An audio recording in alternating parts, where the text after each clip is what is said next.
Be nice if we could get the hockey game on these monitors. No? No. Okay. We'll call the meeting to order. Welcome, everybody. Welcome to the Planning and Zoning Commission meeting for Thursday, June 7th. We will start with roll call. My name is Sean Hutchinson, and Vice Chairman Jeff Nelson. Present. Secretary Jay Otluski. Present. Member Brian Patterson. Present. Member Linda Grice. No Linda. Member Clay Alsop. Present. And Member Joanna Condi. Present. All right. We're going to get the meeting started with an opening statement.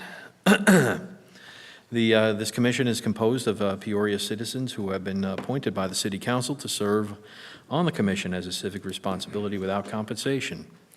Our duty is to study and review planning and zoning issues within the City of Peoria. The commission hears zoning cases, holds public hearings, or may conduct a study session on a topic. Decisions made by the commission are forwarded as written recommendations to the City Council, who will take the final action. All hearings are conducted in accordance with rules for procedures and Robert's Rules of Order. Each case will be called in the order at which it appears on the agenda unless otherwise announced during the meeting. In the interest of maintaining a fair and efficient hearing, the commission adheres to the following steps. The chairman will open the case. City staff will then provide a brief report and recommendation. The applicant is invited to give a presentation. Then any member of the public may provide testimony. The testimony is limited to 3 minutes. When we call your name, please come up to the podium and provide your name and address. After all the testimony has been taken, we will invite the applicant back up to provide any rebuttal or final statements. Finally, we will have a commission discussion and then a decision. Anyone wishing to speak must complete a speaker's request form and hand it to the assistant on my left down at the end of the dais. Please be as brief as possible and do not repeat statements already made by others. Any member of the public may appeal to the City Council the decision of the commission regarding conditional use permits. The appeal must be submitted in writing to the Planning and Community Development Department within 15 days of the date of the commission's decision. All commission recommendations on public hearing items, including general plan amendments, rezones, zoning code amendments, and special plans, move forward to a regular City Council meeting. The City Council will then act on the recommendation of this commission. The City Council may concur with the decision, modify it, overturn it, or remand it back to the commission for further consideration. We welcome citizens' comments, and as fellow citizens of Peoria, we thank you in advance for your participation. Okay, we will get this meeting started then with the consent agenda. Oh, I'm sorry, and also we're going to put out the final call for speaker request forms. If you'd like to fill one out, and please hand it down to the planning assistant down at the end of the table. Okay, we're going to start with the consent agenda. All items on the consent agenda are considered to be routine or have been previously reviewed by the commission and will be enacted in one motion. There'll be no separate discussion of these items unless a commission member so requests, in which event the item will be removed from the general order of business and considered as part of the normal sequence on the agenda. So with the consent agenda, we have today 2 items. 1C is the disposition of absence, discussion of possible action to approve and/or excuse the absences of Chairman Sean Hutchinson and Secretary Jay Otluski from the Planning and Zoning Commission meeting held on May 17th, 2018. And then we have item 2C, which is discussion and possible action to approve the minutes of the Planning and Zoning Commission meeting held on May 17th, 2018. Do we have a motion on the consent agenda? Chairman, I move that we approve the consent agenda as presented. Okay, we have a motion. Do we have a second? Second. Okay, we have 2 seconds. That's perfect. So the consent agenda has been moved and seconded. Anything further under discussion? If not, please vote.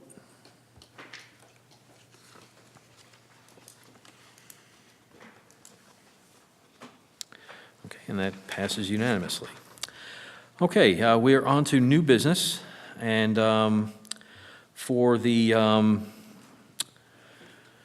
first two items, 3R and 4R, we have our plan amendment and we have the rezone for Bella Brisa.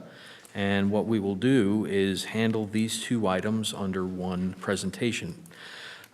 We have item 3R, GPA 17-02, Bella Brisa, request for a minor general plan amendment to change the general plan land use designation for approximately 6.55 acres from low-density residential, which allows 2 to 5 dwelling units per acre, with a target density of 3 dwelling units per acre, to medium-density residential, which allows 5 to 8 dwelling units per acre, with a target density of 6 dwelling units per acre. The property is located north and south of the east side of the intersection of 75th Avenue and Running Horse Lane.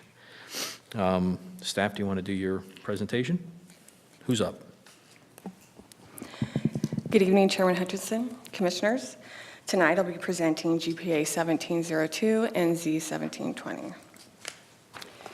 Pugh and Lake submitted both the general plan amendment and the rezoning applications for the 6.55 acre property located north and south of the east side of the intersection at 75th Avenue and Running Horse Lane. The applicant is proposing to develop a single-family detached development consisting of 32 lots referred to as Bella Brisa. With the general plan amendment, the applicant is requesting to amend the current land use designation from low density residential, which allows 2 to 5 dwelling units per acre with a target of 3 dwelling units per acre, to medium-density residential, which allows 5 to 8 dwelling units per acre with a target of 6 dwelling units per acre. This will provide for an appropriate land use designation to accommodate the rezoning request to planned area development, PAD, which will allow 32 lots, approximately 3,500 square feet, with a gross density of 4.88 dwelling units per acre. For the zoning, the applicant is requesting to rezone the 6.55 acre property from central commercial, C3, to planned area development, PAD, to allow for the 32 lot detached single family development. With the rezoning case, the applicant is also requesting a waiver from the minimum 10 acre requirement for the PAD zoning. As you can see on the current general plan land use map shown on the left, all areas surrounding and including the subject property are designated as low-density residential, which again allows for 2 to 5 dwelling units per acre with a target of 3 dwelling units per acre. This land use allows for detached single-family residential neighborhoods with moderately sized lots, which typically range from 8,000 to 12,000 square feet. The proposed development has a density of 4.88 dwelling units per acre, which does fall within this range, but it is well above the target, and the 3,500 square foot lot size is substantially smaller than what's intended for low-density residential. The vicinity map in the center depicts all of the existing development, which again are all designated as low-density residential. There is the Peoria Sports Complex to the north, which is an operating recreation facility. Running Horse at Arrowhead is directly adjacent to the east. This is a single-family development that has attached and detached homes and is built at a density of approximately 7 dwelling units per acre, which falls within the medium-density land use designation. The property located to the west consists of auto repair and Tierra Buena subdivision, and to the south is a canal and the Tierra Norte V subdivision. With the exception of the two subdivisions, the low-density land use designation does not reflect the existing conditions surrounding the subject property, and the proposed amendment would provide a land use designation that is more contextually appropriate for the area. Efforts are being made through the update to the general plan land use map to change the land use designations to better reflect existing conditions. The proposed land use map on the right depicts the subject property as the proposed land use designation of medium-density residential, which again allows 5 to 8 dwelling units per acre with a target of 6 dwelling units per acre. This land use allows for single-family detached and attached residential homes with a typical lot size of 6,000 square feet or less to include multifamily products. The density for Bella Brisa is just shy of the proposed land use range, but medium-density residential is better suited for the proposed development due to the smaller lot configuration. Now, moving on to zoning, the subject site is zoned Central Commercial C3, which is intended to accommodate retail and service establishments. This zoning district allows general retail and services such as dance studios, health and exercise centers, daycares, religious institutions, home improvement stores, medical offices, self-service laundromats, along with multiple automobile-related businesses with a conditional use permit such as auto repair, rental facilities, and self-service car washes. Because the site is Zone C3, it can develop accordingly so long as all the city requirements and regulations are met.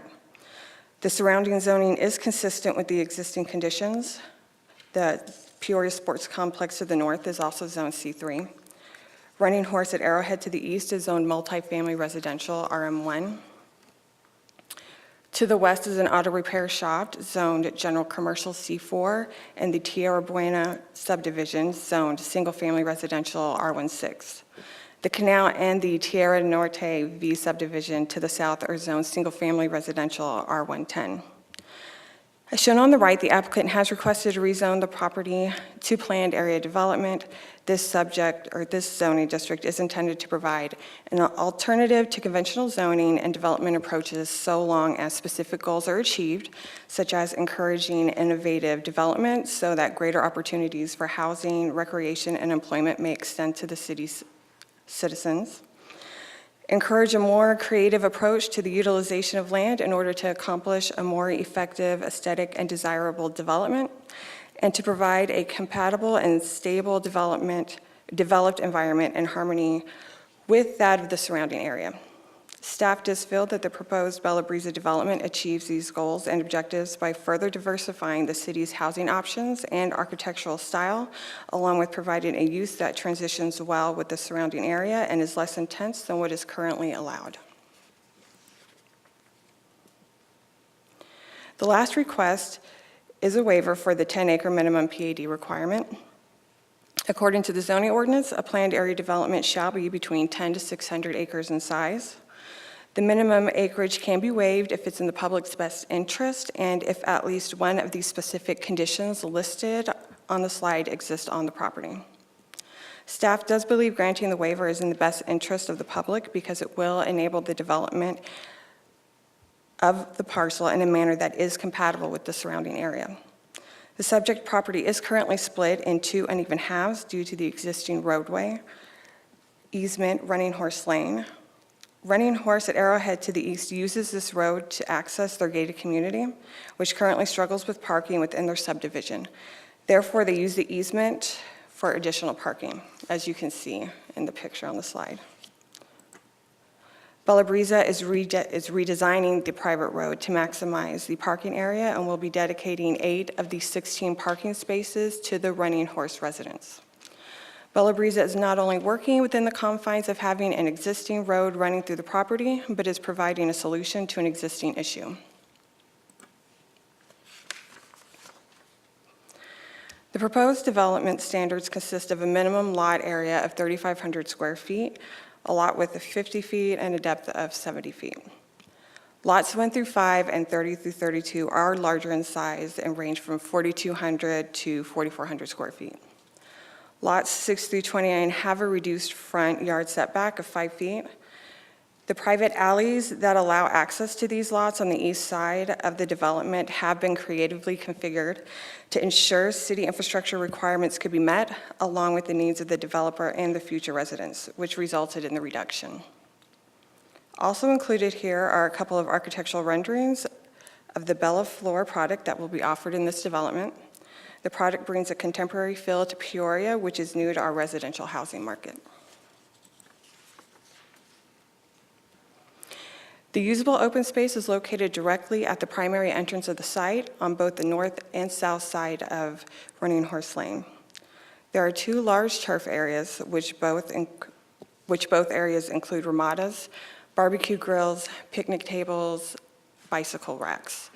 Just the north turf area includes the tetherball court and the playground equipment. There's also a pedestrian connection along the southern canal, which isn't shown here. And additional landscaping will be added along Running Horse Lane and will include placement of benches.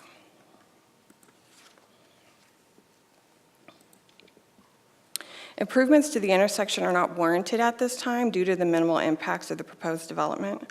Currently, there is a stop sign at the intersection, which has full access onto 75th Avenue from Running Horse Lane. A secondary gated entrance for emergency access is provided at the northern property line. And solid waste areas have been designated along 74th Lane, along the east side of 74th Lane. Each trash pickup area is located on a concrete pad and will be marked. Parking is not permitted within these areas to ensure availability for trash bins on pickup days.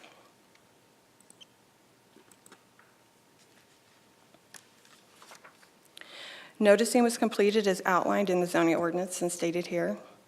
2 neighborhood meetings were held by the applicant with a combined of 5 citizens in attendance. God bless you.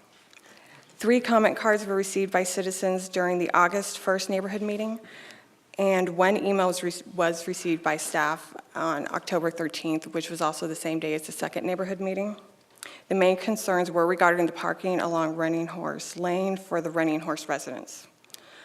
But as stated earlier, Bella Brisa is redesigning the private road to maximize the parking area and will be dedicating 8 of the 16 parking spaces to the residents.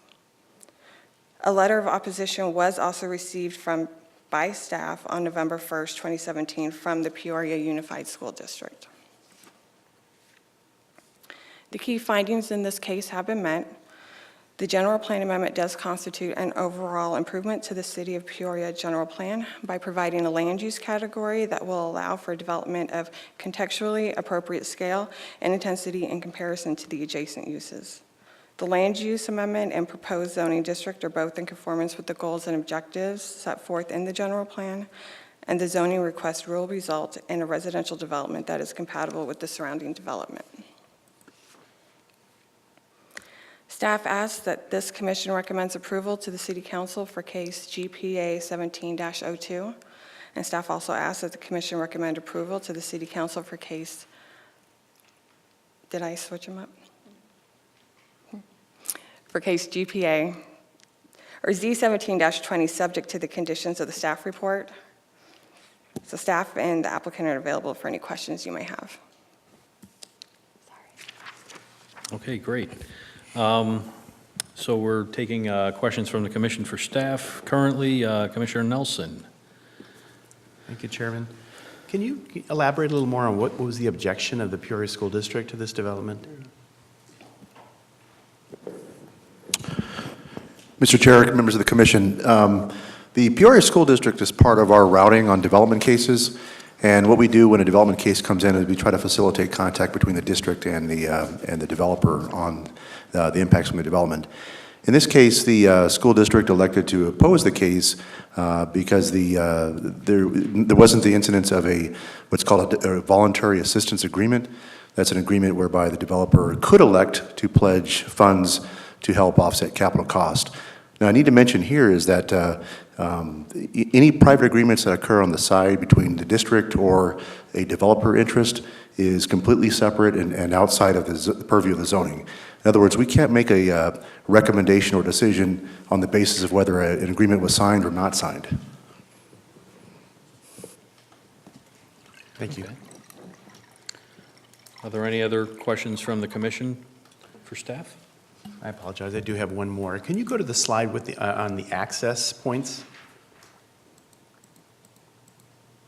So the red arrow there shows an access point for emergency vehicles. I think it was on the north. Is that the north side of the project? I believe so. Yeah. Yes, Commissioner Nelson. Can you speak to on the left side or the south side of the project? Excuse me. Is there an access point there too? Chair Hutchison, Commissioner Nelson, there will be a pedestrian connection, but that's all that will be on the south side. Okay. So the only drives into the development will be from that emergency access point. Will that be a controlled access point for emergency vehicles only? Yes, Commissioner Nelson. And then the main drive in and out is going to be through Running Horse? Yes, Commissioner Nelson. Okay, thanks. Great. Any other questions for staff? Okay, seeing none, we're going to go ahead and open the public hearing. Now, we are, while we're going to take separate votes on both the plan amendment and the zoning case, We're going to treat them together in the presentation. So we will start off with the applicant. You here, and would you like to make a presentation? And please state your name and address for the record. Mr. Chairman, members of the board, good evening. My name is Lee Sanderson. I'm with the law firm of Pugh & Lake, and I'm here tonight on behalf of Bellaflor Communities, and it's a privilege to be before you this evening. This is our first project here in Peoria, and we thank you for welcoming us into your great city. Your staff has given you a great presentation, a detailed presentation. There's nothing more really to add, other than just let me say, if I could say something in 30 seconds, which is, we believe we've done a great job of taking this old bypass parcel of C3, very difficult to develop. In fact, I'm just grateful that no one has developed it as C3. And Bellaflor is proposing an ownership-based, single-family detached project here. And we worked well with staff. We have no concerns about any of the conditions of approval, and we would urge your support. That's all I have, Mr. Chairman. I hope that's brief enough, although I do know that there's a couple folks from the audience that want to speak, so I'd like to be able to share some thoughts if necessary. And of course, I'm here to answer any questions, as well as Jim Deacon from our development team is also here. Thank you for having us. Okay, are there any questions for the applicant? Well, I was just kind of curious. I didn't see anything about square footage of the units there. Were they? Sure. Mr. Chairman, thank you for asking that question. I'm glad to share some thoughts about that. The square footages start in the high 1700s up into the low 2000s. And so each of them will be there. Our pricing will be in the high 200s, the 290s and up.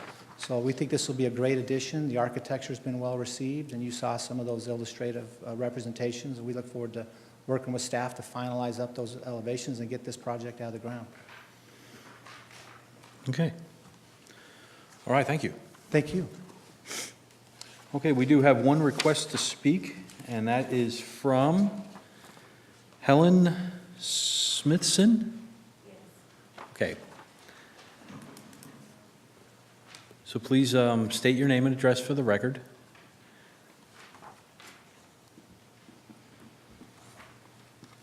Mr. Chairman and staff, I appreciate the opportunity to speak. My name is Helen Smithson, 15839 North 74th Avenue. I live in one of the... Okay. Yeah. I live in one of the in the subdivision at Running Horse Arrowhead. I have great concern on the traffic and getting out on 75th Avenue. Right now, it's difficult. I imagine that those homes probably will bring 2 vehicles at least per home. That's another 64 vehicles coming in and out, trying to get onto 75th Avenue. Another thing, it's difficult right now sometimes during the traffic to get out there on 75th, and I'm just afraid of the accidents. At the present time, I have concern on the parking. People already park out there. It's crowded. They say they have 8 designated for Running Horse and 8 for the other. Well, you know, how that really doesn't cover. Also, the streets right now are, the Peoria has approved them to where in Running Horse they're so narrow and people park out on the street because there isn't, you know, the available parking. I feel that we should have some protection for the homeowners there. I just don't see the value increasing from having these homes, more area or more homes jammed into some small area. We also have a pool there. You know, the way it is right now, the kids are trying to climb over the fence. This new subdivision, it doesn't sound like we'll have the area for the children as far as pool or anything. So I just see where it's going to cause a lot more. We're not supposed to park on the street, and yet the children, the only area that they have to play is out in the street. And I wonder, with this new subdivision, are they going to have sidewalks and curbs?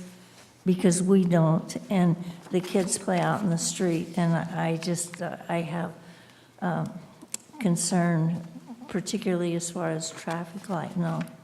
And I guess that's about it, and I appreciate your time, and thank you. All right, thank you. Okay, I don't have any other requests to speak. Did you have? Nope. Oh, okay. And I have no other, oh, I do have one request. Brian, Commissioner Patterson. Thank you, Mr. Chairman. I just thought it'd be good for staff to address the traffic question. I would expect if it remained commercial, you'd have a much higher traffic demand coming out of this property than with the residential. Is that correct? Chair Hutchinson and Commission. I'm Chris Lonka. I'm the Assistant City Traffic Engineer. To answer your question, yes, commercial generates a lot more traffic than residential. I'll give you a rule of thumb. Residential units generate about 1 peak hour per trip per unit. So we're talking about 32 units. That's 32 p.m. peak hour trips, of which about 65% will be coming home and 35% will be leaving to go to a store or something like that. So we're talking about 20 trips in the PM peak hour during an hour period in addition to what's there today. There was a traffic study done for this project. Our standard is a level of service D or better. This is a T intersection at Running Horse Lane and 75th Avenue, and everything came back at a level of service C. And if you recall, level of service is a way that we measure delay, and a C is in a range of about 20 plus or minus seconds of delay per vehicle on average, and that's during the peak hours. During the off-peaks, it'll be better. But when we look at traffic and studies and delays, we're looking at the peak hours. So from a traffic perspective, this meets the city standards with the additional 32 lots. Thank you. Okay. And would the applicant like to rebut?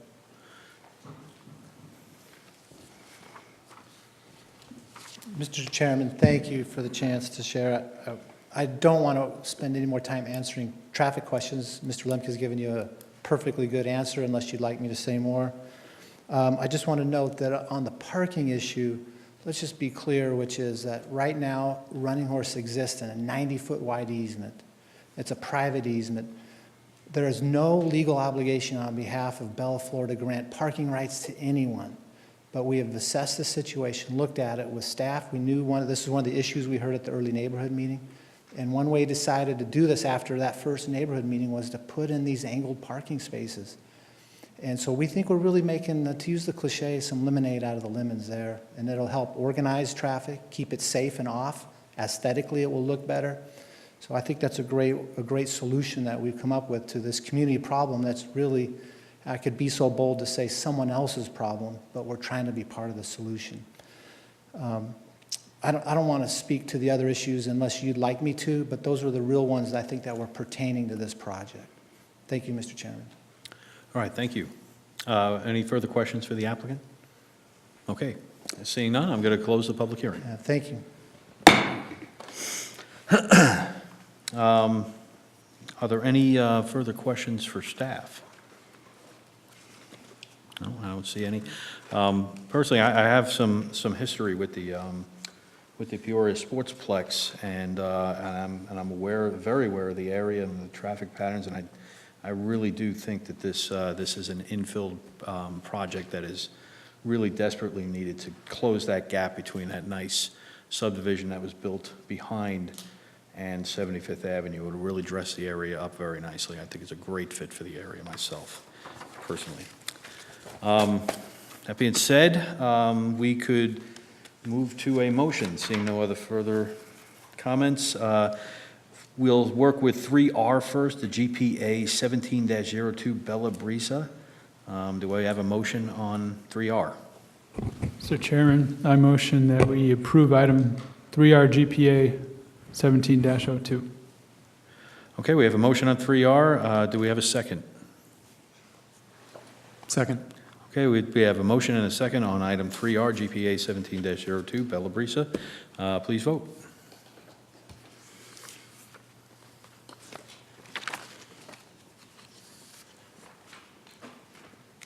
Okay, it passes with one dissenting vote. Okay, We'll move on to the next item, 4R. That is the rezoning for Bella Brisa. That's 4RZ 17-20. Do we have a motion on item 4R? I'll make a motion that we approve Z17-20 Bella Brisa, subject to the staff's conditions. Okay, we have a motion. Do we have a second? Second.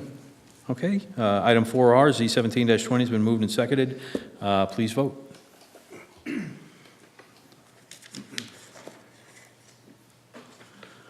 Okay, and that passes with one dissenting vote. Okay, we will move on to, we are going to do it similarly. We're going to have item 5R and 6R presented together. This is, item 5R is GPA 17-05, Sunrise Plaza at Lake Pleasant Parkway. This is a request for a minor plan amendment to change the general plan land use designation for approximately 18.6 acres from estate density residential, which allows 0 to 2 dwelling units per acre with a target density of 1 dwelling unit per acre, to the mixed-use land use category. The property is located south of the southeast side of Happy Valley Road and Lake Pleasant Parkway. We will also hear a presentation on 6R. That is also Z17-31, also on Sunrise Plaza at Lake Pleasant Parkway. It is a request to rezone approximately 18.6 acres from Suburban Ranch 43 zoning district to the Sunrise Plaza planned area development. The site is located south of the southeast corner of Happy Valley Road and Lake Pleasant Parkway. And who is up from the staff on this one? That would be Lori. myself, Mr. Chairman. Okay, Members of the take it away. commission, Lori Deaver presenting this evening. Quick project overview for you. What you see before you is the Sunrise Plaza at Lake Pleasant Parkway. I'm going to shorten it to Sunrise Plaza, if you will, for the duration. It is located at the south of the southeast corner of Happy Valley Road and Lake Pleasant Parkway. It's approximately 18.6 acres in size, as you see. And the applicant is here this evening. They are represented by Barry Riddell. This is a mixed-use commercial, retail, and residential project. There are two requests before you. The first one is, as noted, was a minor general plan amendment. That would be from estate density residential to mixed use. The second item, item 6R this evening, is a rezoning from suburban ranch to planned area development. And I'll touch on each of those briefly. But first, let me give you some context, if you will. This is a vacant site, has been so for quite a while since the rezoning case. To the north, I want to direct your attention, that is Mountainside Crossing. That is a commercial center. To the east, you have the Pulte project, Tierra del Sol community. To the south, you have an SRP power line corridor, approximately 230 feet in width. Directly to the south of that, you have Milton Ranch. Along to the west, you have the Lake Pleasant Pavilion area. That is also a commercial shopping center as well. For those of you familiar with the area, the Happy Valley Corridor and the Lake Pleasant Parkway is two of our major transportation corridors. It is sometimes referred to as the Four Corners because it is essentially four regional commercial shopping centers in one location at that intersection. This is Sunrise Plaza, the 18.6 acres. It actually has two subparts, as we'll talk about briefly. So if you would, watch on the screen. The first one, adjacent to Lake Pleasant Parkway, is the commercial and the retail area. It is known as the Sunrise Promenade, about 8.73 acres. Also, the residential piece is directly behind it. That is parcel B. It's kind of sub-name, if you will, is the Sunrise Village. It's 9.85 acres. So let's touch on each of those a little bit more. Starting with the commercial and the retail portion, you have two major anchors that you see on the screen. The applicant has provided a Main Street entry, if you will, that is located within the center of the project. That is not a signalized intersection coming in, but it does have movement. They have enhanced pavement. It's a kind of a boulevard feel, if you will, coming in with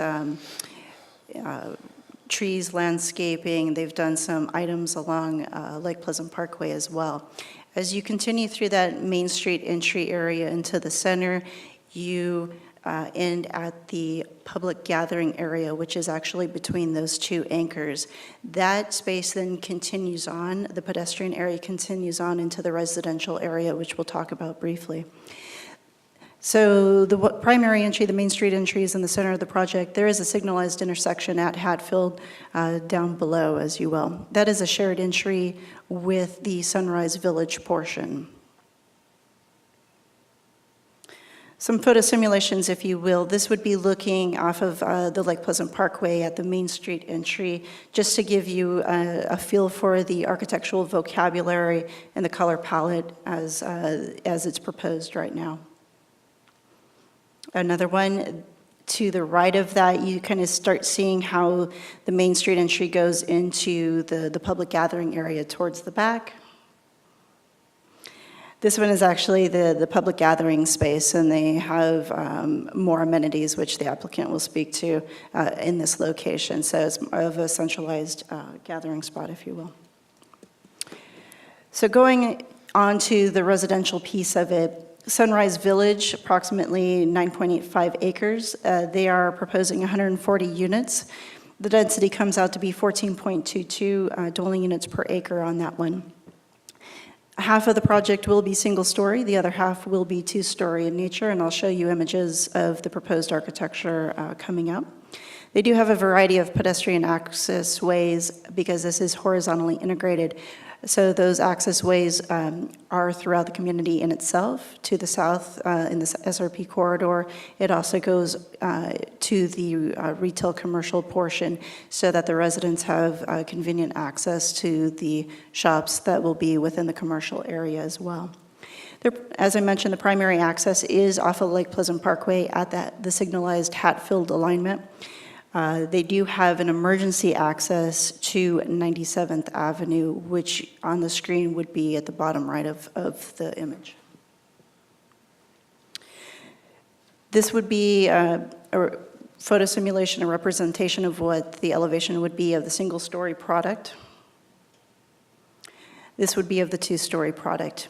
They're using the architectural elements within there and the color palette to create a cohesive project from start to finish, from the commercial side to the residential side. So the palettes that are selected, you'll see slight differences to create that separate identity, but enough of it is similar so that it seems cohesive throughout the projects. So let me get into staff's analysis. First, I'm going to talk about the general plan amendment.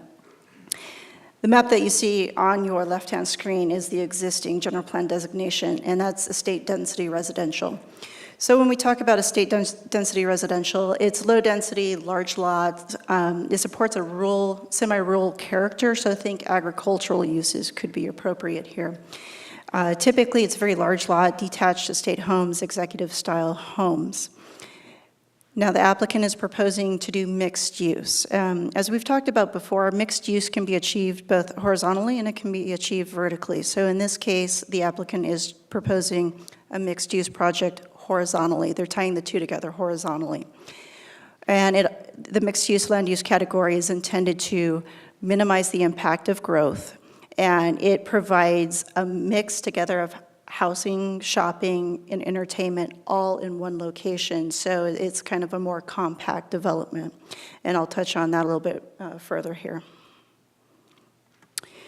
So when we looked at it, it's existing a residential classification, if you will. Now, this large lot residential category is typically seen by planners as not compatible with the higher intensity regional commercial that's shown in the red, and that's on the west side and on the north side. When you have that condition with the residents, you typically ask for a more significant buffer, if you will, adjacent to those homes because of the noise level, the intensity, the trips, and everything else. This is also adjacent to a power line corridor, which presents additional changes in terms of access and how that community would lay out. So from a residential standpoint, this site has significant constraints on it to be developed purely as residential. So looking at it from on the other side of the coin, which is on the commercial analysis side, staff is aware that this site has been previously marketed as commercial, 100% commercial.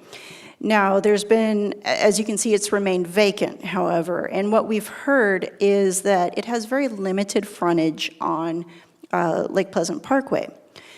This creates an issue because your businesses will want multiple access points. They typically would want a corner location, and they want access off of multiple streets for that going home effect, so it's easier for patrons to enter and exit, if you will.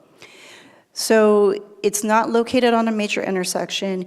It has, if you will, limited access for a much larger regional commercial kind of commercial use setting. And the depth is as far, if we put commercial businesses all the way back there, they wouldn't be seen from the street, if you will, and that loss of visibility in turn on the commercial side, that's an impact to them. They see that as a negative. So hence, the site has not come in as a full commercial development to date. So on the mixed use, as the applicant is proposing, we believe this creates a cohesive development. It actually advances the general plan. We have sustainability efforts within there, and this does achieve that.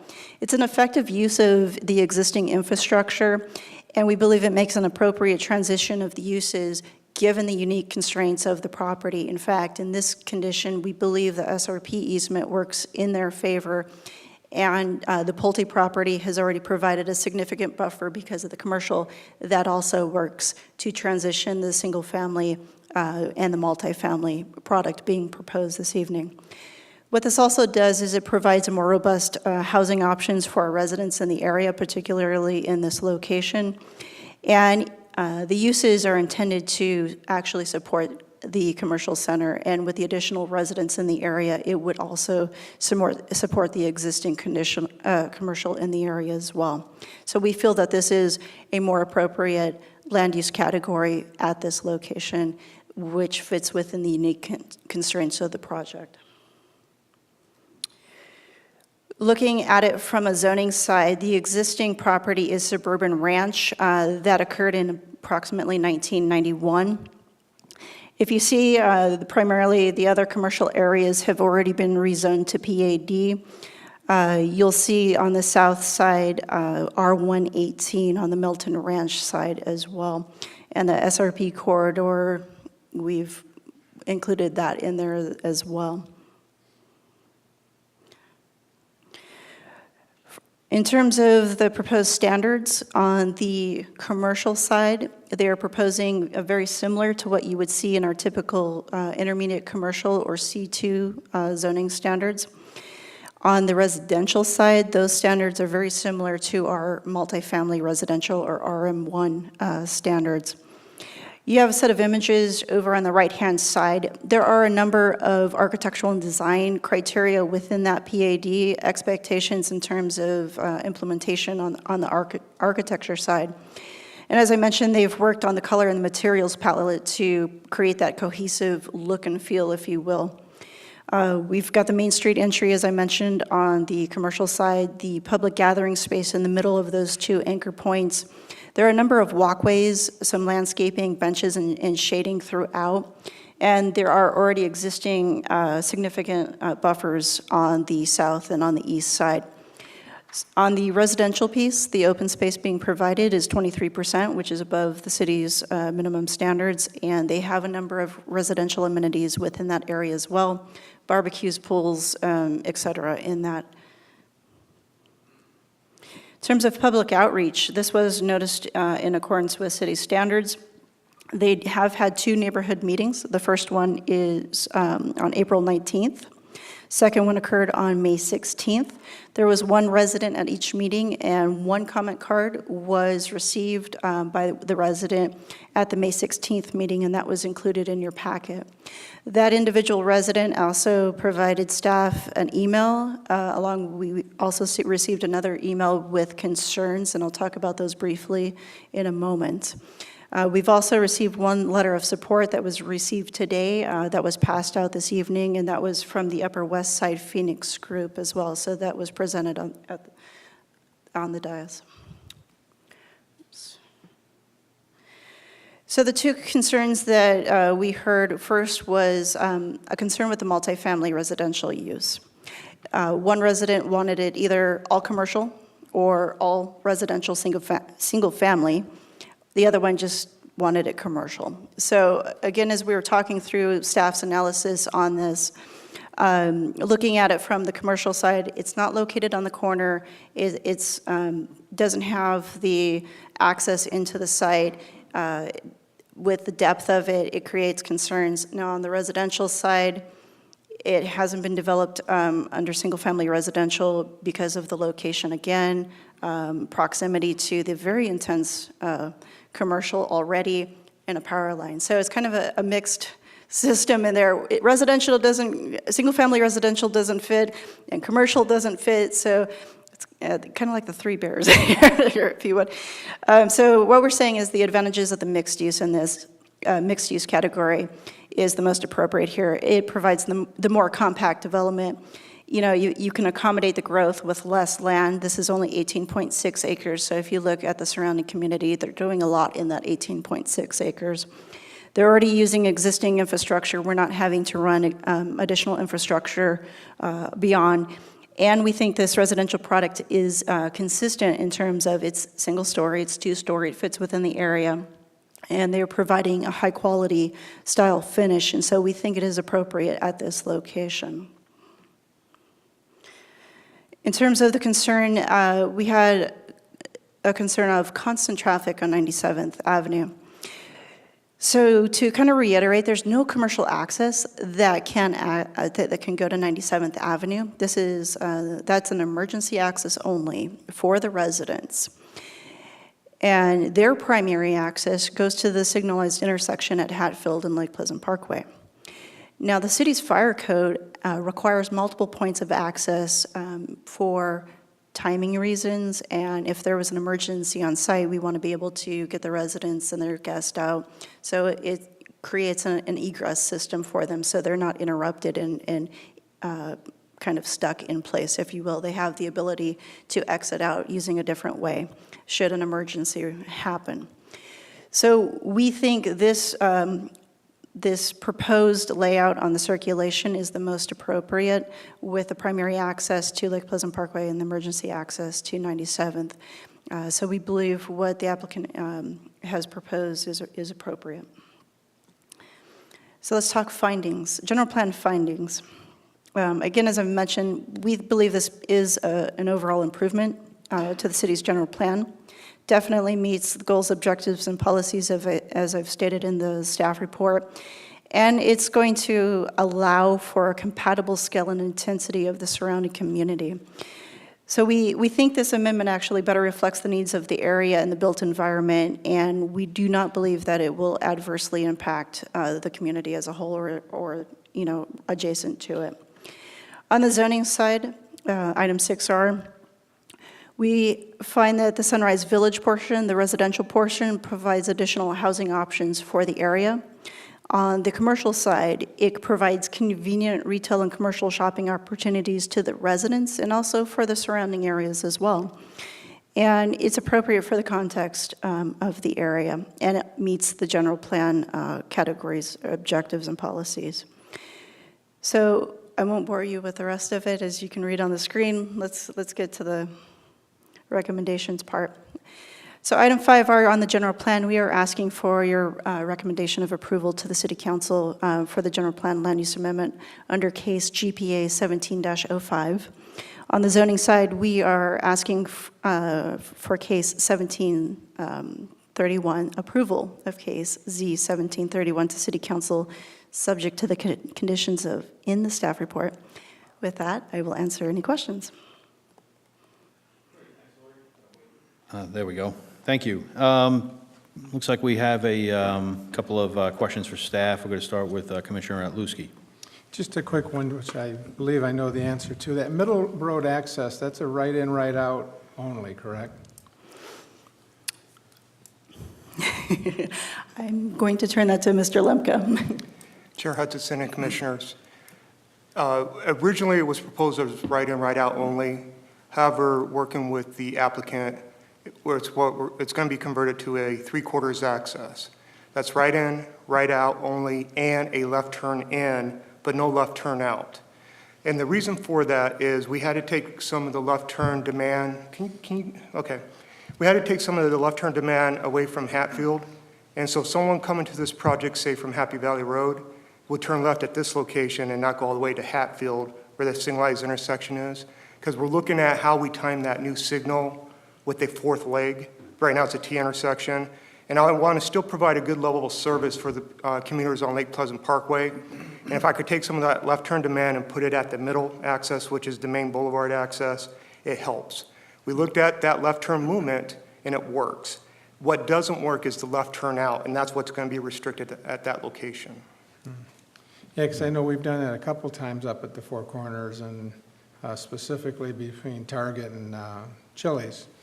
And there's some days that that's a very rough intersection to be driving around. I could see during rush hour heading north, those left turns are going to be there for a while and/or cutting out in front of people. So that's why I was surprised that we would add that and not just force it down to the light. Chair Hutchison and Commissioners, the Target one, the left turn coming out back onto Happy Valley Road to head west, that actually is going to be removed with the future CIP project coming up next year. And the existing signal that's just to the west, we're going to build a fourth leg that will serve the Target, and we're going to push folks to that signal and close down that left turn that you're alluding to. Again, that's a left turn out of that Target center. That's the movement we're restricting at this location. If you look at the left turns in going to the centers, those are usually not too bad because you only have to cross half the lanes of traffic, not all the lanes of traffic. True. Okay, thanks. Okay, Commissioner Nelson. Thank you, Chairman. Steve, just a question. We were talking about, you know how I get when we take C3, commercial property, out of our stock and we convert it to residential. So I'm still not convinced that there isn't good commercial viability on this. And what I mean by that is I understand the retail piece where you're far away from Lake Pleasant Parkway, you don't have that visibility. But was there any consideration, did we ever hear from previous property owners whether they marketed it for back office, call center, business park, something that wouldn't require that frontage on a main road but would be appropriate for a site that's shaped this way with this kind of location? It would seem to make sense for that. Chairman, Commissioner Nelson, in kind of thinking back to the pre-ups that we've had to explore the uses, office in particular, as far as I can recall, wasn't proposed kind of in the outlining parcel. If you will remember back our last application, you wouldn't, I'm sorry. So the last application, we were considering a much larger grocery store and pad sites at this location. That project did not move forward given the intersection issues that we've kind of alluded to in the area. They couldn't make it work with what they were asking for. It would have impacted that intersection. The amount of pads, it was set so far back. So the long and the short, when we were talking and going through the requirements of what the city needed to meet our standards, they just didn't move forward with the project. So we haven't had a commercial in an office or a purely residential project in the area. And what we've heard over time is the depth. It's very linear, if you will, and very limited frontage. And frontage to a business means everything. It's signage, it's visibility, it's how they get traffic into here. So They could not make it work. They could not provide cross-access to Mountainside, so it simply just hasn't materialized to date. So at this point in time and juncture, based on the existing conditions on site, we believe that the mixed-use category is the most appropriate to make it as compact and as user-friendly, pedestrian-friendly as possible, and to create the connectivity and kind of the sense of place that we're striving to get within the general plan. Okay, I appreciate that. Again, this contributes to our budget. Commercial does, as we know. It's employment centers. We need jobs up in this area. And anytime we take land out of stock, our developable stock, that, it's just, it's a shame we couldn't fully develop that as all commercial, but I understand what you're saying, and I appreciate your response. My second question, probably more for Mr. Lemke, and that is, so this is an intense use at apartment complex. I've been on that roadway multiple times, and particularly during peak driving hours, and it gets a lot of traffic. Can we expect that because there is shopping here, I would assume there'd be restaurants, there's grocery stores, that the typical amount of traffic generated by a development like this would be less than normal because those folks will walk over? I'm assuming there's connections and pathways. They're going to walk and get their groceries, walk and eat, and they would take less traffic off the streets, or is that an assumption I shouldn't make? Chair Hutchison and Commissioners, it's a good question. When we look at a mixed-use development like this, we're hoping that we have some pedestrian activity, some interaction that takes vehicles off the road. And that definitely could be the case. I mean, when you have an apartment complex or retail product that they're proposing, I don't want to say apartments, it depends what is being proposed as commercial. If it's dining, yeah, there's opportunities. So if the dining opportunity is right there, walking distance, it takes a car off the road. There's a Mountainside Fitness to the north. Most people would just walk there. So that takes more cars off the road. So a development, residential development like this that's really close to attractions where they want to go, you'll see, instead of fighting traffic on Lake Pleasant Parkway, which could be tough at times, they'll rather walk. Another example is there's a Starbucks across the street. I would suspect that many people that live here will just walk across the street at the traffic signal at Hatfield because we'll provide a pedestrian crossing and go get whatever they want to at Starbucks or whatever opportunities are across the street. And in addition to this, we're building a CIP project to put sidewalks all in the area too. So pedestrian connectivity will be provided along Lake Pleasant Parkway to make it easier for residents in this area to use other modes of transportation other than a vehicle. Thank you. Okay, next up we have Commissioner Condi. I like it. I think it's really creative. I think that looks like a really cool place to live for a young professional who wants to maybe have a business in their home or wants to come, I see it as very creative and a nice alternative rather than just stacking it through with an apartment complex. I can see a lot of shopping, and I can see it being quite upscale. So I just wanted to put my 2 cents in. I think it's cool. I wish I were young enough to live there. Okay, next up we have Commissioner Alsop. Yeah, I agree with Commissioner Condi. I live in the area just a mile north, 2 miles north, and I would not have been able to afford to live in this zip code had it not been for the recession. And I like seeing opportunities for people my age and younger to live in North Peoria. I have a lot of friends who are my age and a few years younger who say, I love where you live, I can't afford to live there. And I find that very frustrating. And this is an opportunity to meet the housing needs for people that want to live out here in these nice areas, but can't quite move up to buying their first 3,000 square foot home or can't get that down payment. I think it's great for the area, and I'm really excited to see this.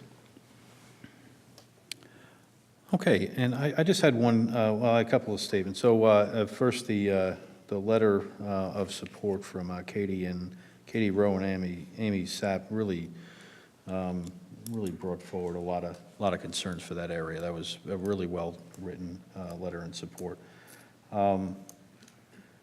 There was, in the opposition, there was a lot of concern that these are rental units. Are these rental units, or are these units, or is this a question for the applicant?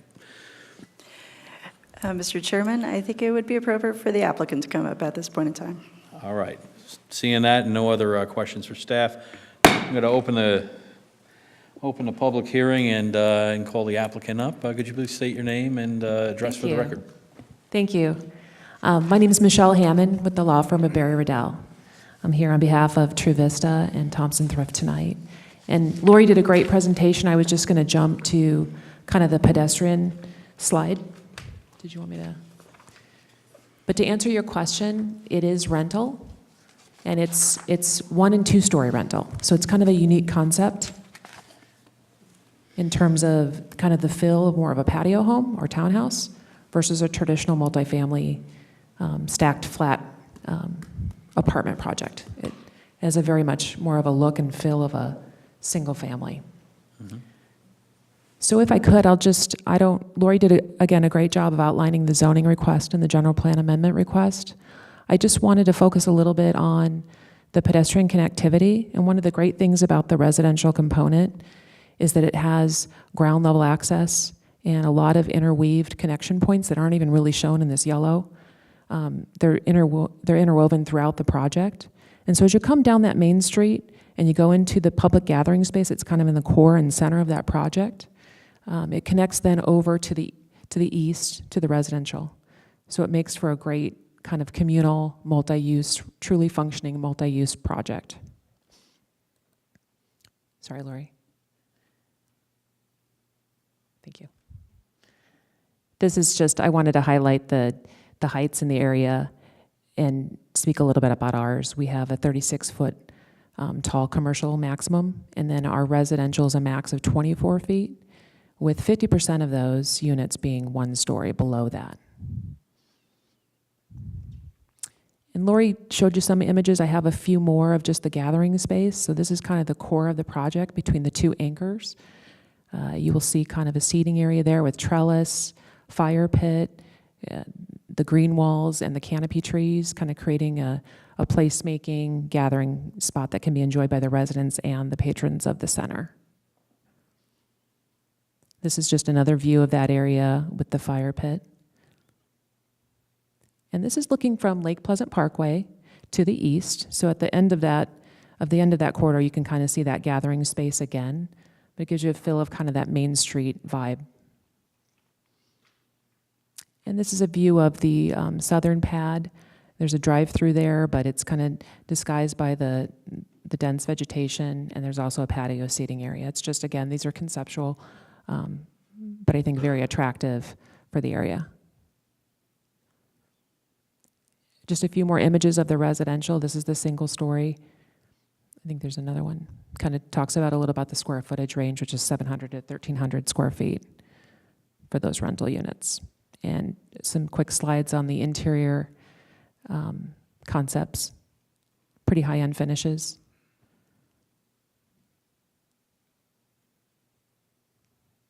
That's it. I'd be happy to answer any questions you may have. Commissioner Condi.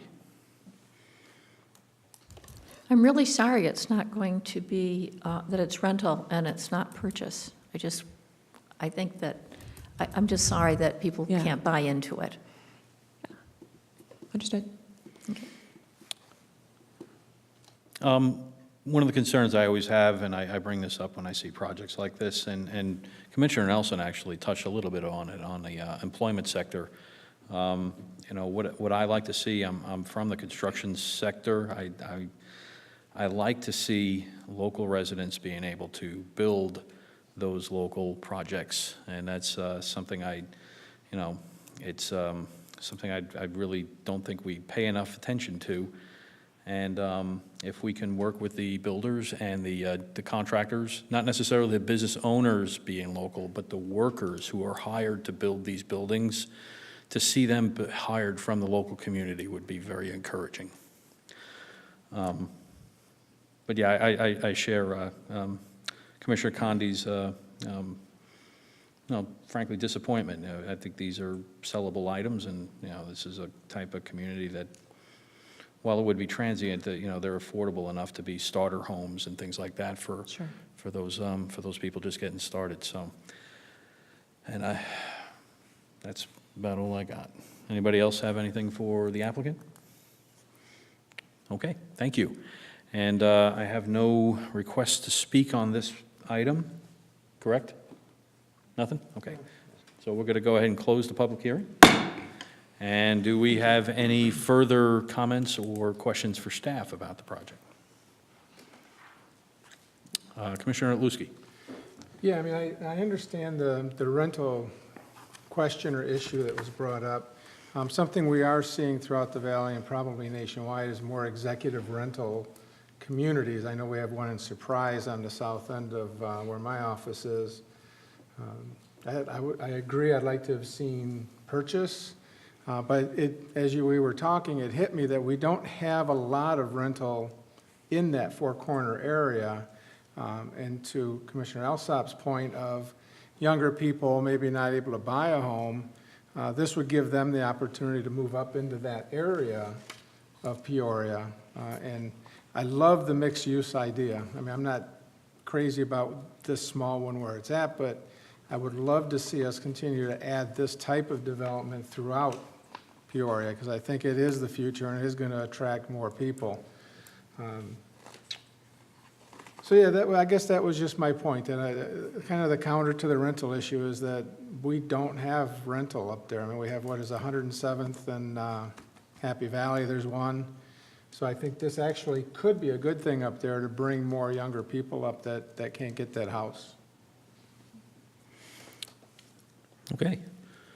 And yeah, and as far as the rezone goes, the suburban ranch doesn't seem like it would have been a very good fit for this area either. So that was a very, very good move. And, as far as infill projects go like this, you got the nice buffer of the utility corridor between the homes that are south of there. I mean, it's a good fit.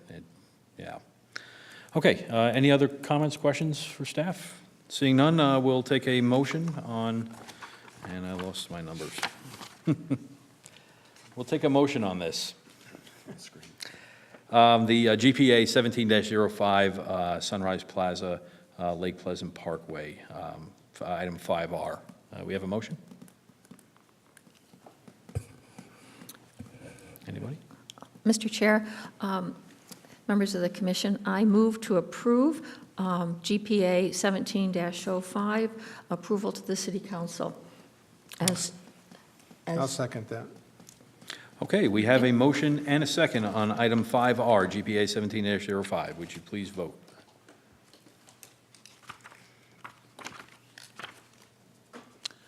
And that passes unanimously.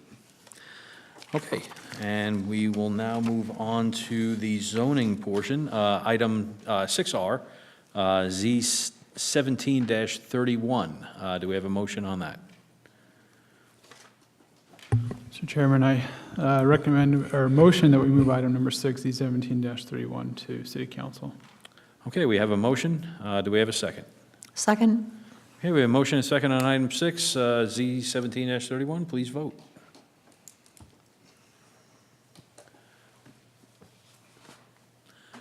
Okay, and that passes unanimously. Okay. I lost my damn agenda. I put it away somewhere.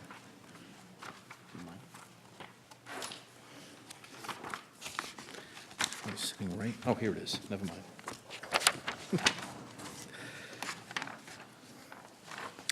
Okay. We will move on with the agenda now. We are going to move into item 7R, which is a study session, 2018 Major General Plan Amendment Cycle. The staff presentation and possible discussion regarding the 2018 Major General Plan Amendment Cycle. No action will be taken on this item. So staff, you have a report. In my favorite British comedian's phrase, and now for something completely different. Let's talk general plan, if you will. So I'm going to be introducing the 2018 Major General Plan cycle and wanted to provide a little bit of background as to what a general plan is, why we're here, why we entertain major amendments. So you've seen this graphic before back in April as we were talking about the site plan. So as a refresher, a general plan is the city's foundation and framework. We're looking 10 to 20 years and beyond, and the purpose is to provide a vision for the community. So the general plan is actually good for 10 years per Arizona state statute, and it covers a variety of topics. In particular, there are 17 elements that is addressed within there: land use plan, circulation, economics, open space, if you will, and all kinds of other items. Couple of common misconceptions. People will typically confuse the general plan with zoning. We present 2 staff reports and do 2 separate analysis, and we talk 2 different things. The general plan is strictly the setting of the land use. The zoning, if you will, gets into the development standards. So when we are looking at doing a general plan amendment, we are looking at what the vision is for the city if any project was to develop. So I do have some GPAC members on the commission this evening, and so it's been a while. But Plan Peoria 2040 is still alive and well. When we were going through our update process, we got into the public outreach portion of it, and we received a lot of comment back from the public. We also were taking a look at our existing documents and discovered we have a significant amount of cleanup, if you will, before we do a comprehensive rewrite. We need to get some things in order before we can overhaul it, because the general plan, the one that's currently in place, really hasn't been updated since 1992. That's been a while. So we're taking a step back, and we're going to do this in multiple years, if you will. And so the first part of the 2018 cycle is to address cleanup, to get us to a point where we can then overhaul the document based on some of the items that we've talked about in the past, which is the placemaking, healthy community design, and introduction to some of those themes. So we need to make sure that what we have for existing conditions is kind of squared away, if you will. So major amendments. They are different than what you would typically see. They are regulated heavily by Arizona state statutes, and they are subject to an annual process. When they come in for submittal, they need to be heard within that same calendar year. They can only be heard once. They can only be submitted at a certain time, and they have to be heard within that calendar year. If you miss that deadline, congratulations, you get to wait until the next year's cycle comes up. Now, a couple of things to keep in mind. This can be a city-initiated amendment, or it can be a private entity amendment. And so anyone can file a request, if you will. And we've had some in the past when we were updating Saddleback Heights, and we've had, there's been a range of them, if you will. We've also, over time, have gone through major, the city has initiated major general plan amendments to try to keep the text updated, if you will, to try to do small increments on the map changes. So when those come in, they are subject to enhanced notification requirements because of Arizona state statute, and I'll kind of get into that a little bit here shortly. So a preview of things to come later this year. We are looking at 3 items. First one is changes to the circulation map. And Mr. Lemke is the most concerned with this one at the end because it impacts him greatly.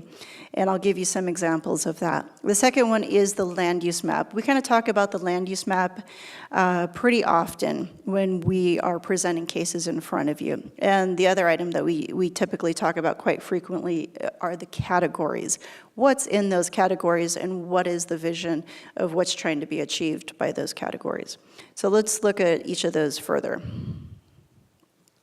Circulation map, what does it do? So it basically shows us the existing and the envisioned transportation network. Again, we're looking out into the horizon 10, 20 years and beyond.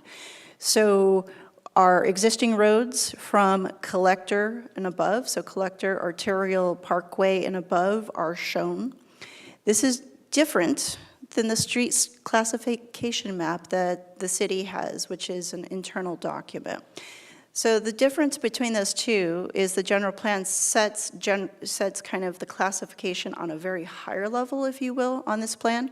We say we want a collector somewhere around in this area. We want an arterial roadway at this location. The street classification map goes in further by city staff, and it says, I want a minor arterial, and you need to have X number of roadway dedicated.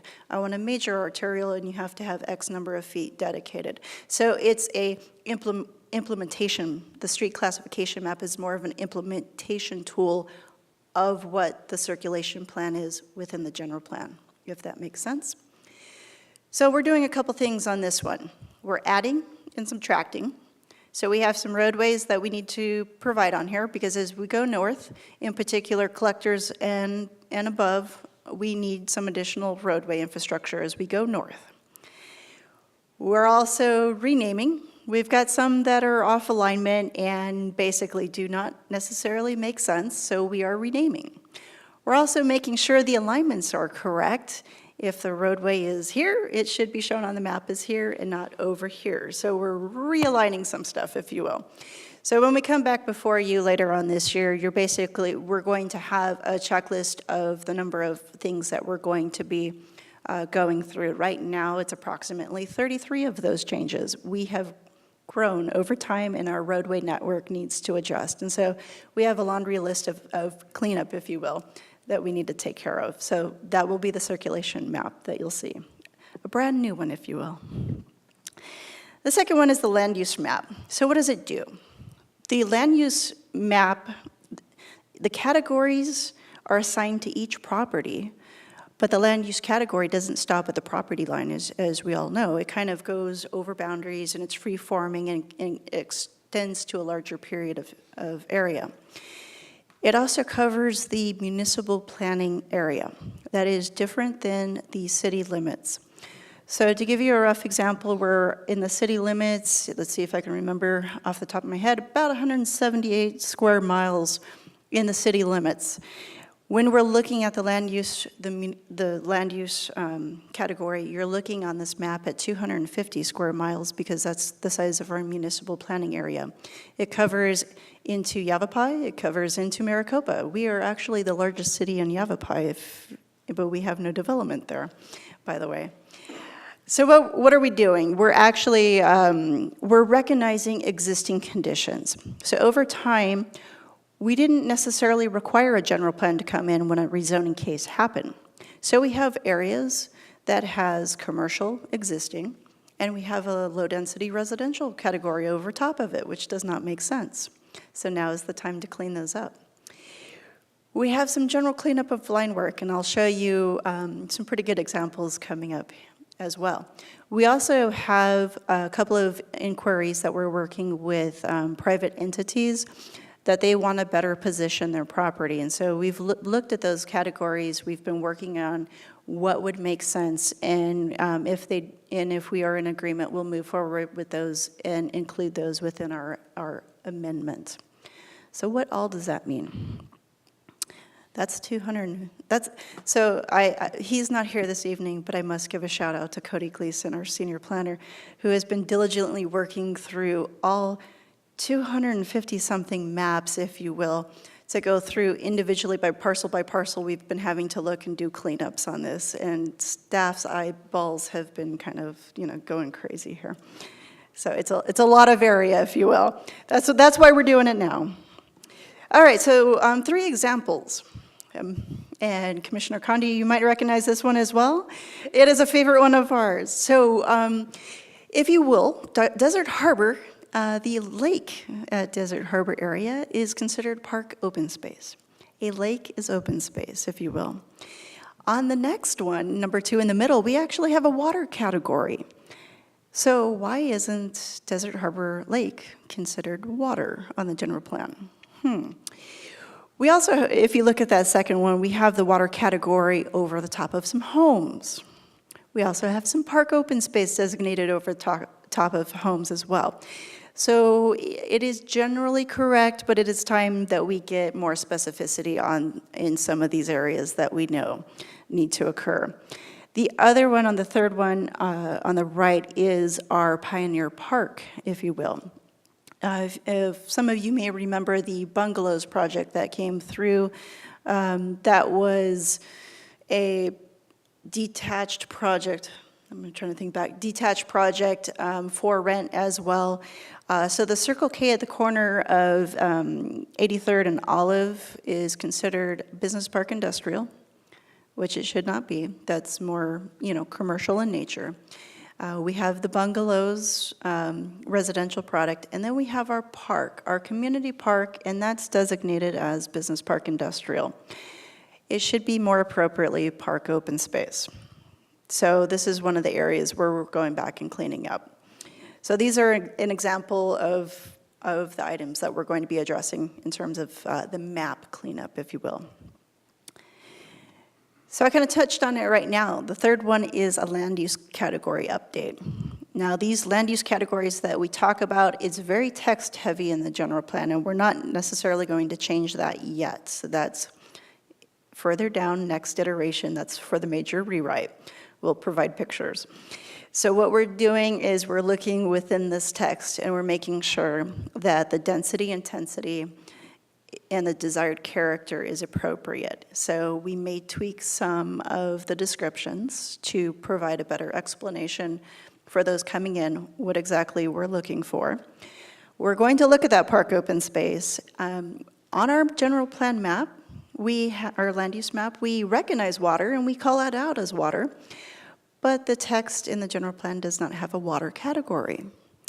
That will be one of the things that we look at and probably add coming up in things to come.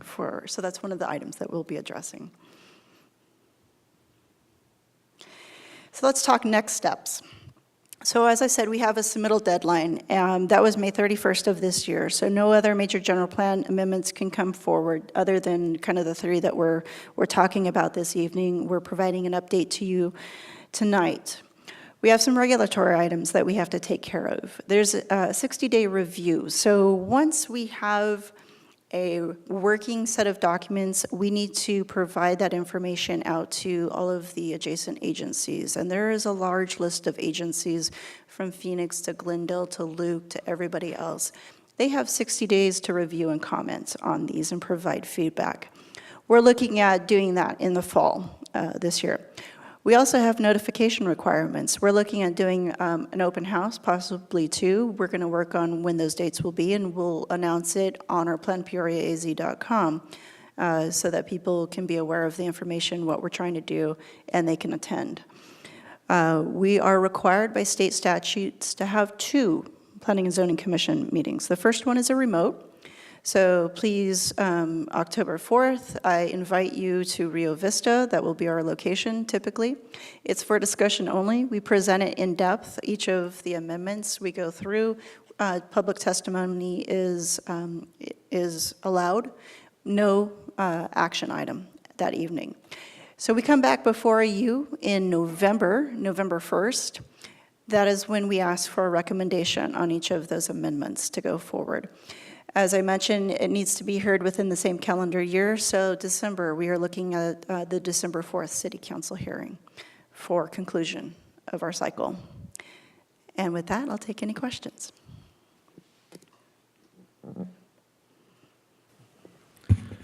Any questions of staff? First up, we have Commissioner Patterson. Yeah, thank you, Mr. Chairman. Lori, it's been quite a while since we had a GPAC meeting. I was curious if there's another one scheduled in this schedule you got laid out here, or what's the plan for that?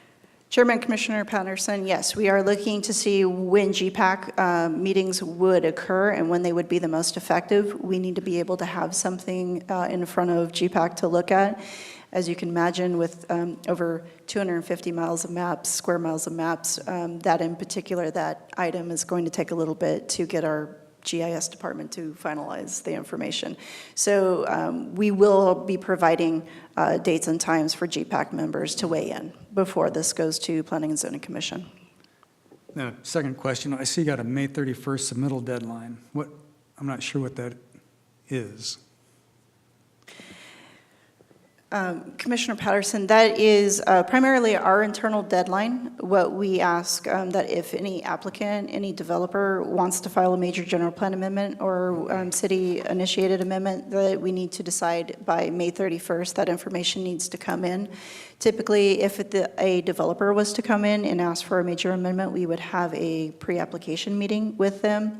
We would actually decide, we have criteria, what's considered a major, so we would have to walk through with them what their proposal was to see if it qualifies as a major or not. Because if they miss the deadline, then they have to go to the next year. So the internal deadline is set typically around May to give staff enough time in order to meet the statutory requirements on the backside of the process, which is the open house meetings or the outreach, the 60-day review, and all of the hearings. So that's when an internal date, if you will, as to when we need the information by. Okay, thanks. Look forward to the next meeting. Yeah. Okay, Commissioner Nelson. Thank you for that presentation. It was helped answer a lot of questions. I only have one left, and it is that I would assume for regional planning purposes, it would be important for our categories, our classifications to align, to dovetail with neighboring cities and counties and towns. Do ours, or do they not? Is it not an issue? Do we work with our neighboring cities and towns on making sure that we are aligning with their efforts as well? Chairman, Commissioner Nelson, we do reach out to neighboring communities to weigh in if we have any changes in those particular areas. When we are looking at a amendment, if you will, first and foremost, we're looking at the goals and objectives and the vision set out by City Council, and we're making our modifications based on their direction. We will take a look in terms of what adjacent agencies will have. For instance, like on a circulation map or something, we will try to make an alignment so that we're consistent, or we try to work with them to create a condition where we're not causing issues between the two. However, first and foremost, we have a set of mission statements, if you will, presented by council in terms of what their objectives are. And so that is what we are looking to achieve first. And then we'll look at other items as we're going through, as we're doing our review. Maybe Chris, you want to? I was just going to mention that the land use categories seem to differ among all the communities. And the reason for that is each community has their own conditions and their own priorities. And so they will craft land use categories to try to arrive at the type and density and intensity that fits their community. So that's why you see disparity in some of the land use categories. And that's the same here. We're going to be looking at modifying our categories probably as part of next year's cycle. Give you an example, we have, I think, 22 land use categories? We have a lot of land use categories, and I think that's probably too many. And particularly with some of our commercial land use categories, there isn't a lot of distinction really among them. There's an interest in some specific areas that we have a more targeted development form, maybe a form that's more Main Street in orientation, whereas another commercial area might be your standard or your typical commercial area. So we want to provide better distinction among the categories, and then when we assign those land uses, be a little more intentional as to that form where it would best appear on our maps. We can best position properties, not only for new development areas, but also areas in our mature part of Peoria that are seeing aging centers. How can we provide a little more flexibility to better reposition those areas? So that's going to be a task over the next year as part of next year's cycle. One thing I would like to mention, because I know there's several of you that are on our GPAC committee, when we started our general plan update, there was a thought, it was an ambitious program. There was a thought to hit the 2018 ballot, but as we got more into it, there were some external factors that caused us to step back and think that we're better position to go for the 2020, the August 2020 ballot. That doesn't mean we're going to slow down in terms of updating our general plan, engaging you all, engaging the community. We're still going to do that. We are going to engage our steering committees, including our GPAC, over the next year to try to identify some of those changes. But we're certainly not slowing down. We're going full speed ahead in terms of looking for changes. Okay, yeah, that was good to hear, actually. It's going to the 2020. I thought that was going to be much. Okay, so we have Commissioner Condi. I think you said that the last time it was really updated was 1992. I was there. And I would like to tell you that I was there with one other person, Steve, and I can't remember his last name right now, and I'm not sure that either one of us were terribly well educated. The planning and zoning department consisted of 2 people that I know of, and we sat down with maps and pretty much wrote in what we thought would be good for 20 years from now, 2020. And it was very rudimentary. So I can appreciate that you have a lot of work ahead. I think it is super exciting. I'm really glad to be here to be able to do it again because, I mean, we were then talking about where the mobile home parks should be. And remember, that was when everybody was doing strip malls, and at the corner of every intersection of section roads, we had corners that were dedicated to freestanding strip malls or independent buildings. And of course, in 1992, there was no internet, there was no Google, there was no Google Maps, there was none of the things that we have now. So what we were planning for then is not the world that we live in today. And I think it is incredibly exciting to be able to look at it and think, where are we going to be in 20 years? What shall we do for the future of Peoria, and have a vision? So I look really forward to it, and I can see why it would take a while, because I'm sure that we made thousands of mistakes that need to be corrected. So, terrific. That is perspective right there. Right. Okay, any further questions or comments for staff? Okay, seeing none, and we're all good? Excellent. All right, then we will move on to call to the public on non-agenda items. Anybody? Anybody? How about updates from staff? We'll do that. Mr. Chair, members of the commission, just a few items to present to you tonight. The first, you might know, we did get a resignation letter from our alternate, John Albright. He did resign from the commission. He wanted to pursue other opportunities. So we will be recruiting for that position. If you have anyone you know that might be interested, encourage them to contact the city clerk's office. The second item, and you can see on the screen, we have June 21st and July 5th will be canceled. We'll be back on July 19th for our regular meeting. And I do want to mention that, Commissioner Condi, we haven't forgot about your request for a study session. We intend to bring that item back on July 19th if you're available for that one. So we intend to do it then. So with that, that's all I have. I just wanted to wish everybody a very happy 4th of July. I'm just surprised it's around the corner. This year has gone by really fast. So have a happy and safe 4th of July. That's all I have. All right, thank you, Chris. Okay, any updates or reports from on current events from the zoning commissioners? Just a quick one. Go ahead. Not actually an update, as much as just a quick conversation and potentially a question. The Estancia Road west of the highway. I know at Happy Valley, it looks as though there's curb cuts for a roundabout. And there was some conversation of, in front of Trilogy, doing a roundabout. I'm wondering, based on the traffic I have to put up with the speeds along there, is this a consideration still moving forward as we develop some of that more land out there? I'm looking at Chris, not all of you, but. Okay. Chair Hutchinson and commissioners, I just want to clarify, are we talking about Happy Valley and Vistancia? Yeah, just west of the highway, where Happy Valley comes kind of north to connect to it. At Happy Valley and Vistancia, we're going to install a traffic signal. Okay. And then to the west, so if you head down Happy Valley west of Vistancia, that gets in the county, and I'm not sure what the plans are for Happy Valley west of Vistancia. But we're going to install a signal in the next few months at Happy Valley Vistancia, and it'll be a City of Peoria traffic signal. The Okay. county contribute money to that signal because it also serves county residents. Right. Yeah, it's just the Vistancia Boulevard, we don't have a lot of police up there often, and the speeds average about 65 to 70 on that road, and it would be nice to see some roundabouts or something up there to break that up. And then at some point, and I noticed on your map, the circulation map, El Mirage going down to the highway, so the sooner we can do that, the better. It saves me about a 10-minute drive getting to work.